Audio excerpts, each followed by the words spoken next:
class, I hope you're doing well. Today we are working on Module 5, Lesson 32, and our goal for today is we want to subtract fractions from a mixed number. So I want you to go ahead and write the subtraction sentence 3 3/5 minus 1/5. When you're ready to resume, you can always press play again on this video.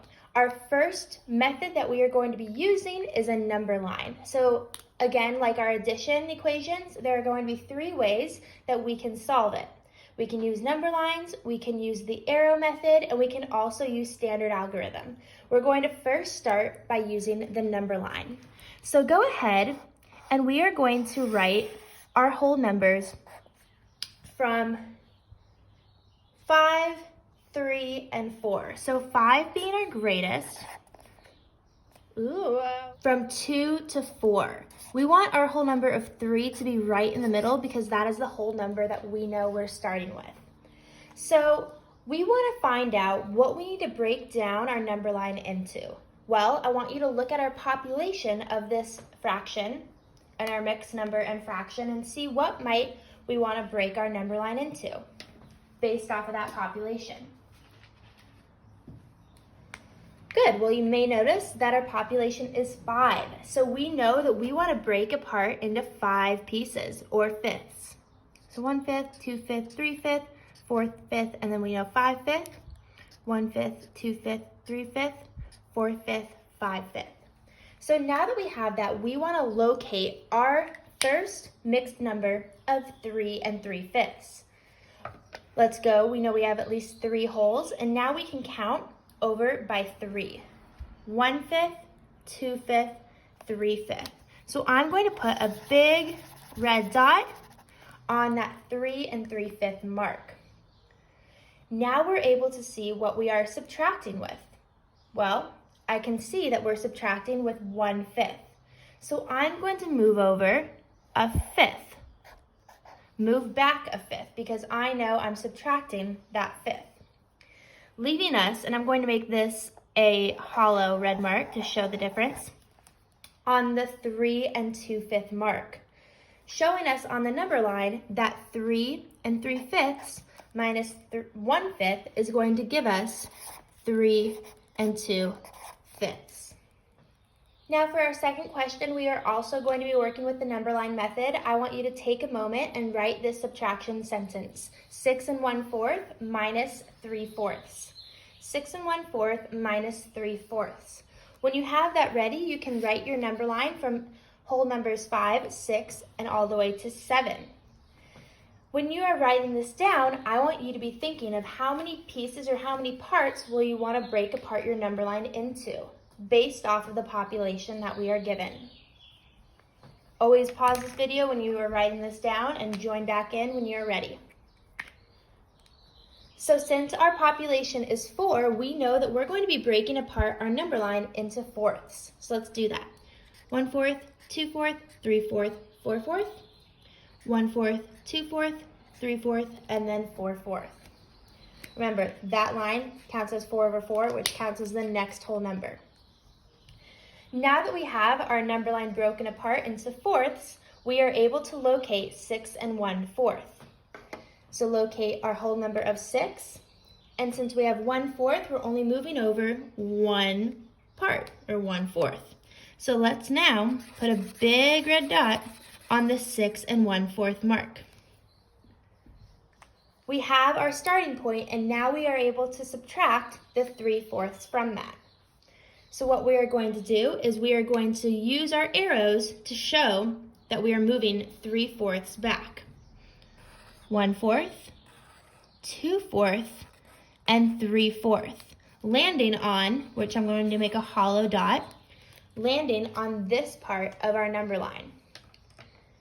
So now that we know where we land on our number line, let's make our mixed number with that information.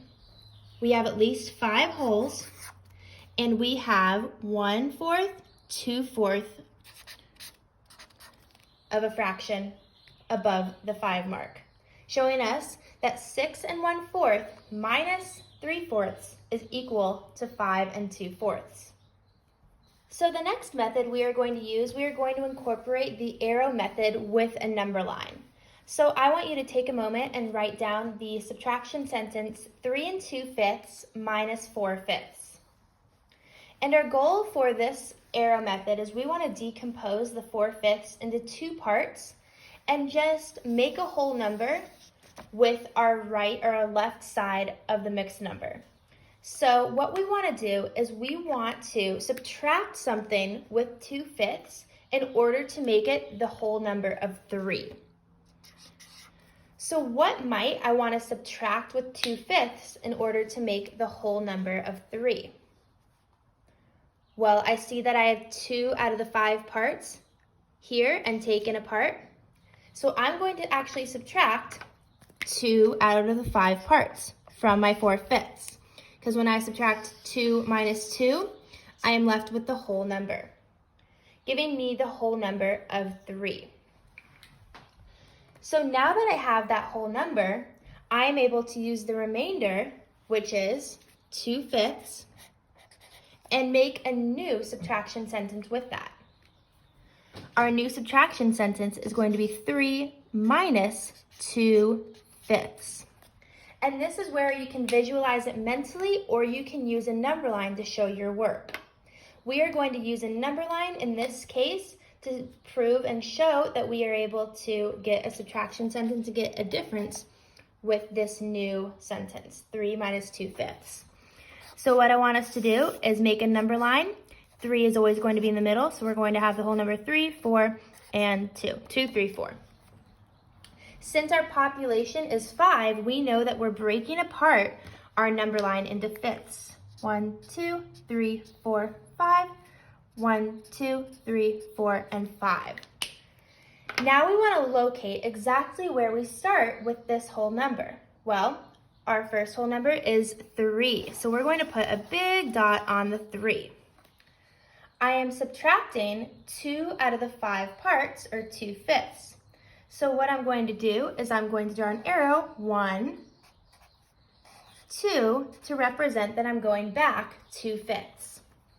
I am now able to use my hollow dot and see and locate exactly where our difference will be on the number line.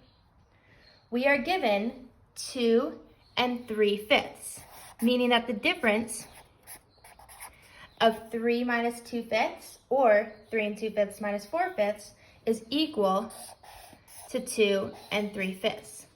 It's a good skill to practice decomposing and to practice this arrow method, but it's also a great skill to continue to practice using the number line. Let's try another arrow method with this subtraction sentence on the right, 4 1/6 minus 4/6. So again, our goal is to make this mixed number of 4 1/6 to equal the whole number of 4. We want to make it a whole number.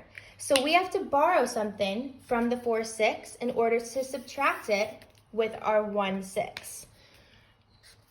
How many 6s do I need to make this 1/6 a whole number of 4?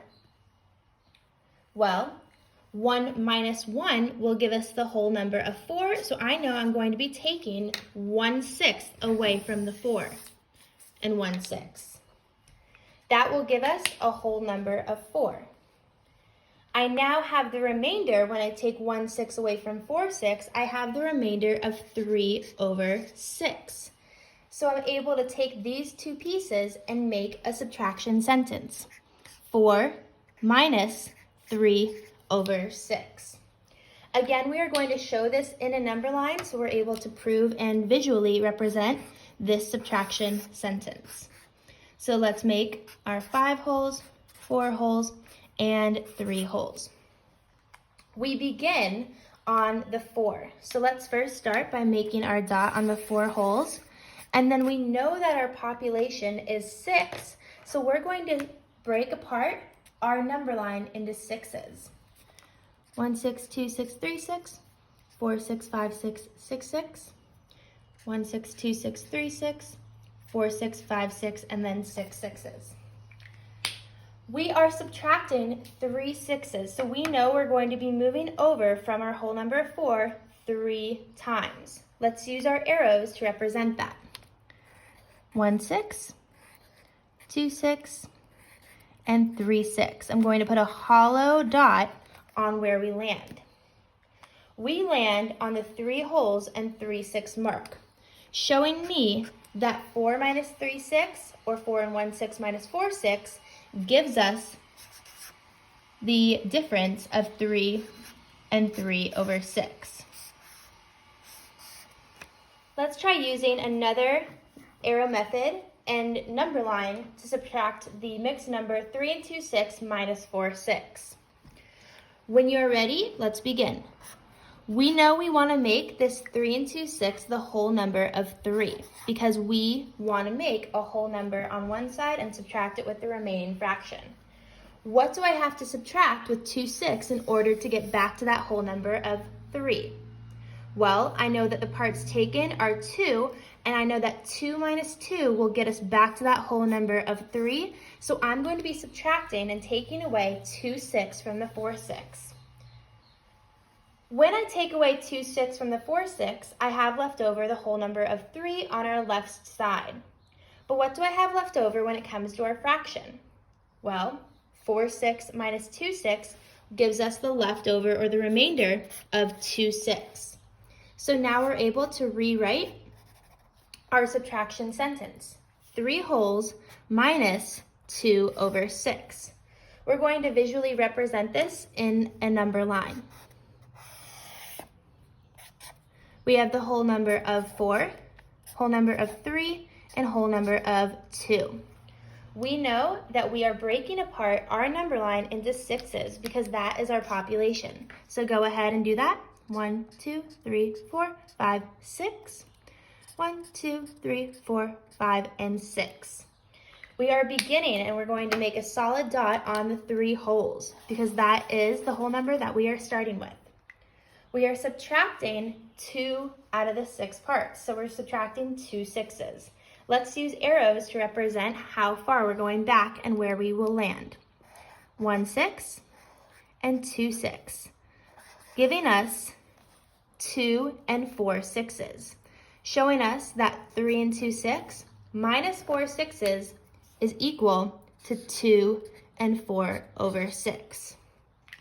Let's try one more arrow method and number line technique. We have the subtraction sentence 4 and 1/5 minus 3/5. We are going to borrow from our 3/5 in order to make this 4 whole number, or this 4 and 1/5, the whole number of 4. So what do I have to subtract with 1/5 in order to give me the whole number of 4? Well, I know that 1/5 minus 1/5 will give me back, or give me, the whole number of 4. So I'm going to borrow 1/5. When I borrow 1/5, I still have something remaining from the 3/5. 3 minus 1 is going to give me 2, so I know that I have 2/5 remaining.